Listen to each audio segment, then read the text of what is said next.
চলো, আজ আমি তোমাদের সাথে শেয়ার করি আমাদের বাড়ির কার্তিক পুজোর রাতের মেনুতে ঠিক কী কী খাওয়া দাওয়া ছিল। প্রথমেই চলে আসলো গরম গরম ভেজিটেবিল চপ আর তার সাথে স্যালাড। গরম গরম ভেজিটেবিল চপ খেতে কিন্তু মন্দ লাগে না।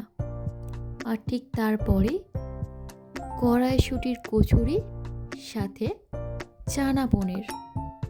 চানা পনির আর কড়াইশুঁটির কচুরিটা খেতে জাস্ট হেব্বি লাগছিল। আর তারপরেই চলে আসলো আমাদের বাসন্তী পোলাও, সাথে আলুর দম। মিষ্টি মিষ্টি বাসন্তী পোলাওয়ের সাথে ঝাল ঝাল আলুর দম খেতে কার না ভালো লাগে। সত্যি এই কম্বিনেশনটা কিন্তু জাস্ট মারাত্মক, এটা মানতেই হবে।